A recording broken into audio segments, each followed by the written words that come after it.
শিবনাথজি মহারাজ বক্তব্য রাখছেন। सदाशिवसमारम्भाम् गोरक्षनाथमध्यमाम् अस्मदाचार्यपर्यन्ताम् वन्दे गुरुपरम्पराम्। गोरक्षपालम् गुरुशिष्यपालम् शेषाहिमालम् सचिकन्दभागम् कालस्य कालम् युतजन्मजालम् वन्दे जटालम् जगदर्जनालम् वन्दे जटालम् जगदर्जनालम्। हमारे गोरखवासी के वीर जी माननीय विजयनाथ जी महाराज, उपस्थित सज्जन वृंद, हमारे नाथ संप्रदाय भारतवर्ष में सबसे प्राचीनतम संप्रदाय, जिस समय चैतन्य महाप्रभु का आविर्भाव नहीं हुआ था, जिस समय गुरु नानक, तुलसीदास, कबीर ये सब महापुरुषों का आविर्भाव नहीं हुआ था, उस समय नाथ संप्रदाय था। जिस समय शंकर, रामानुज, माधवाचार्य, बल्लभाचार्य, निम्बार्काचार्य ये सब आचार्य नहीं थे, उस समय भी नाथ संप्रदाय था। तो नाथ संप्रदाय बहुत प्राचीन संप्रदाय है। दूसरा, नाथ संप्रदाय एक राजधर्म, नाथ धर्म एक राजधर्म है। भारतवर्ष में अनेक राजा महाराजा है जो कि नाथ संप्रदाय में दीक्षित थे। जैसे बंगाल में बांग्लादेश में कुमिल्ला में जो राजा था गोपीचंद्र सन्यास बांग्लादेश बड़ी अच्छी गोपीचंद्र सन्यास, गोपीचंद्र माँ छिलो मैनावती गान बंगला बड़ी अच्छे। तो ये गोपीचंद और मैनावती, तो गोपीचंद और पिताजी माणिक चांद, ये सब राज परिवार, ये सब नाथ संप्रदाय में दीक्षित थे। और गोपीचंद तो पूरा संन्यास हो गए थे, नाथ संप्रदाय में जोगी हो गए थे, पूरा राज्य त्याग करके जोगी हो गए थे। तो ये गोपीचंद है। भर्तृहरि जैसे उज्जैन के महाराजा थे, मध्य प्रदेश उज्जैन, तो वो भी राज्य छोड़ करके गोरखनाथ जी के शिष्य हो गए थे। ऐसे अनेक राजा महाराजा जो जोगी नहीं हुआ लेकिन दीक्षित थे। जैसे नेपाल के महाराजा, नेपाल के पृथ्वीनारायण शाह गोरखनाथ के शिष्य थे। गोरखनाथ जी का आशीर्वाद से दिग्विजय करने के लिए गया। उस समय नेपाल में 46 राज्य था, 46 राज्य का ऊपर विजय हासिल किया। तो गोरखनाथ के आशीर्वाद से विजय हासिल करने के बाद काठमांडू जो राजधानी स्थापन किया पृथ्वीनारायण शाह, पहले गोरखनाथ का मंदिर निर्माण किया और गोरखनाथ जी के नाम में सिक्का प्रचलन किया, मुद्रा प्रचलन किया। आज भी वो मुद्रा प्रचलित है नेपाल में। नेपाल में अभी गणतंत्र प्रतिष्ठा हो गया, फिर भी वो रुपया चलता है। तो नेपाल में इसे बहुत प्रभाव है। और बोलने को बहुत लंबा होगा, इतना बताता हूँ। नेपाल के जो महाराजा ये नाथ संप्रदाय में दीक्षित थे। और चित्तौड़गढ़, राजस्थान के जो चित्तौड़गढ़ के महाराणा प्रताप के पूर्वज एक जन राजा थे, बापा रावल ये गोरखनाथ जी के शिष्य थे। तो एकलिंगनाथ एक मंदिर है, एकलिंग शिव मंदिर है वहाँ उदयपुर में, राजस्थान उदयपुर में। तो एकलिंगनाथ जो है गोरखनाथ जी स्वयं ये लिंग स्थापन किए थे उस समय, बापा रावल के समय। तो जोधपुर के राजा थे मानसिंह देवनाथ जी के शिष्य थे। ये इतिहास है, मैं स्टोरी नहीं बता रहा हूँ, ये इतिहास है। मानसिंह देवनाथ जी के शिष्य थे। जैसलमेर के जो भारतीय राजागण थे वो भी नाथ संप्रदाय के शिष्य थे। अभी कुछ दिन पहले वहाँ के राजा, जैसलमेर के जो राजा है, राजत्व तो नहीं है लेकिन राज परिवार है, जो राज परिवार में जो हेड होता है उनको राजा बोलते हैं, हम लोग राजा बोलते हैं हिंदू लोग। तो वो राजा मर गया तो उनका जो पुत्र था वो सिंहासन पर बैठा, अभिषेक हुआ। तो नाथ गुरु, तो गुरु का नाम शिव सुखनाथ, उधर मंदिर है जैसलमेर। तो जा करके राजा का अभिषेक किया। जे पर्यंत नाथ गुरु अभिषेक नहीं करेगा तो राजा घोषित नहीं होगा। तो ये जैसलमेर का इतिहास है। इसी तरह उड़ीसा में 3 राजा गोरखनाथ के नाथ संप्रदाय के शिष्य थे। तो इसी तरह नाथ संप्रदाय एक राज धर्म था। संक्षिप्त में बताता हूँ, नाथ संप्रदाय एक प्राचीन धर्म था और नाथ धर्म एक राज धर्म था। जाति धर्म निर्विशेष नहीं, हर संप्रदाय हर जाति के लोग जोगी होते हैं। जैसे हमारा आदित्यनाथ जी जोगी हो गए, वो तो राजपूत परिवार के, कोई ब्राह्मण होता है जोगी हो जाते हैं, कोई अन्य कास्ट के जोगी होते हैं। जोगी एक संप्रदाय है, धर्मीय परंपरा है, इसमें कोई भी जाति का, इवन मुसलमान भी जोगी हो सकता है, क्रिश्चियन भी जोगी हो सकता है, कोई भी जोगी हो सकता है। तो ये एक सार्वजनिक धर्म है, ये सिंपल एक जोगी जाति का अंदर सीमित नहीं है। नाथ धर्म जो है सिंपल जोगी जाति का अंदर सीमित नहीं है, it is open for all. कोई भी आदमी इस धर्म में दीक्षा लेकर के जोगी हो सकता है। अच्छा, ये जो धर्म है, ये धर्म का अवदान 4 अवदान है, इसको ख्याल रखना। एक योग, एक तंत्र, आयुर्वेद और साहित्य। योग हमारी अवदान है। ये पतंजलि का नाम बोलते हैं सब लोग, पतंजलि, लेकिन पतंजलि इसका फाउंडर नहीं है। पतंजलि केवल सूत्र रचना किया, पतंजलि योग सूत्र, पतंजलि योग दर्शन।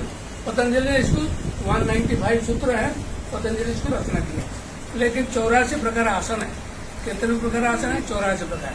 पतंजलि ने कहा स्थिर सुखम आसनम, स्थिरता पूर्वक सुख पूर्वक बैठने से आसन होता है। लेकिन आसन कैसे करना है, इसका टेक्निक क्या है, इसका बेनिफिट क्या है, पतंजलि ने इसका गोरखनाथ जी ने विस्तृत वर्णना किया। तो इसीलिए गोरखनाथ जी का नाम में गोरक्षासन है, मच्छिंद्रनाथ जी का नाम में मच्छिंद्रासन है, पतंजलि का नाम में कोई आसन नहीं है। दूसरा पॉइंट, पतंजलि कभी नहीं कहा योगासन प्राणायाम करने से रोग दूर होता है, ये पतंजलि योग सूत्र में नहीं है। गोरखनाथ जी ने कहा, गोरखनाथ जी का वाणी में है आसन है न रुजुहंती, आसन से रोग दूर, रुजु मीन्स रोग, आसन से रोग दूर होता है। प्राणायाम में युक्त है न सर्वरोग क्षय भवेत्, प्रदीप का प्राणायाम में युक्त है न सर्वरोग क्षय भवेत्। पतंजलि योग में ये सब नहीं है, प्राणायाम करने से सब रोग दूर हो जाता है। ये गोरखनाथ जी ने कहा और जोगी लोगों ने कहा, लेकिन पतंजलि नहीं कहा। और 60 कर्म, हठ योग में 6 प्रकार कर्म है। धौतिर्वती तथा नेति त्राटकम नौलिकम तथा कपाल भाती चरितानि सत्कर्माणि प्रचक्षते। धौती, भस्ती, नेति, त्राटक, नौली, कपाल भाती, ये 6 क्रिया है हठ योग में। ये 6 क्रिया का सृष्टा गोरखनाथ जी है, पतंजलि योग में ये नहीं है। 10 प्रकार की मुद्रा, महामुद्रा, महाबंध, महाभेद, खेचरी, उडियान, मूलबंध, बंध जालंधर, खेचरी, ये सब जितना मुद्रा है 10 प्रकार की मुद्रा है, इसका सृष्टा गोरखनाथ है। 3 प्रकार के बंध है, जालंधर बंध, उडियान बंध, मूल बंध, इसका सृष्टा गोरखनाथ है। ये पतंजलि योग में ये सब नहीं है। सारा विश्व में जितना योग प्रचार हो रहा है सब यही गोरखनाथ का योग ही प्रचार कर रहा है, लेकिन सब बोलते हैं पतंजलि पतंजलि पतंजलि। पतंजलि का कोई लेना देना नहीं है इसमें। पतंजलि का ऋषि शासन, भुजंगासन, शलवासन, इसका बारे में कुछ नहीं कहा। गोरखनाथ जी ने 8 प्रकार के प्राणायाम कहा, पतंजलि 4 प्रकार के प्राणायाम कहा। पतंजलि ने कहा रेचक पूरक प्राणायाम, कुंभक प्राणायाम, रेचक प्राणायाम, चतुर्थ प्राणायाम। चतुर्थ प्राणायाम का कोई नाम नहीं है, उनका नाम रख दिया पतंजलि ने, कहा चतुर्थ प्राणायाम है। लेकिन गोरखनाथ जी ने कहा ये 8 प्रकार के प्राणायाम है। सूर्य भेदन उज्जयी, शीतली शीतलता, भस्त्रिका भ्रामरी मूर्छा, प्लाविनी तेष्ट कुंभका। 8 प्रकार के प्राणायाम है। सूर्य भेदन उज्जयी, शीतली शीतकारी, भस्त्रिका भ्रामरी मूर्छा, ये 8 प्रकार के जो प्राणायाम है, ये इसका सृष्टा गोरखनाथ जी है। ये यही गोरखनाथ जी का जो प्राणायाम है, यही प्राणायाम सब लोग सिखाते हैं। सारे दुनिया में जितने योग गुरु है योग सिखाते हैं, ये गोरखनाथ का योग ही सिखाते हैं, गोरखनाथ का मुद्रा सिखाते हैं, गोरखनाथ का आसन प्राणायाम सिखाते हैं। लेकिन बोलते हैं पतंजलि पतंजलि, किसको पता नहीं है। सब लोग को पतंजलि का नाम प्रचार हो गया, रामदेव प्रचार कर दिया, इसलिए सब लोग पतंजलि पतंजलि बोलते हैं। गोरखनाथ जी का प्रचार नहीं हुआ है, किसको पता नहीं है। अच्छा, ये हो गया, ये हमारे अवदान है। हम लोग जो योगी है, आप लोग भी योगी है। हमारे आपका हमारे पूर्वज, हमारे पूर्वज सब योगी थे, तपस्वी थे, साधक थे, साधना करके सिद्धि लाभ किए थे, इसीलिए हमको योगी कहा जाता है। अच्छा, तो योग है योग का बारे में तंत्र का गुरु तो मच्छिंद्रनाथ जी थे। मच्छिंद्रनाथ जी तंत्र साधक थे। मच्छिंद्रनाथ जी देवी के उपासक थे। काली घाट में जो देवी है वो हमारी है। आज जितने देवी, ज्वाला देवी वहाँ उत्तराखंड में ज्वाला देवी है, वो हमारी है। उत्तर प्रदेश में देवी पाटन है, वो हमारे हाथ में है। तो जितना तंत्र पीठ है वो भी हमारे इसका ऊपर, कामाख्या जो पीठ है वो हम मच्छिंद्रनाथ का तपस्थली था। तो ये तंत्र भी हमारे अवदान है, योग हमारे अवदान है, तंत्र भी हमारे अवदान है। योग तंत्र आयुर्वेद, आयुर्वेद में नागार्जुन नाथ थे, चरपटनाथ थे, ये सब आयुर्वेदाचार्य थे। आयुर्वेद में सिद्ध जोगी थे। आयुर्वेद में हमारे बहुत अवदान है। रस जो है पारद, रस जो है मैंने पारद, मरकुरी के आविष्कारक ये है नागार्जुन नाथ है। तो हमारे आयुर्वेद क्षेत्र में हमारा अवदान है। इसके बाद आता है साहित्य।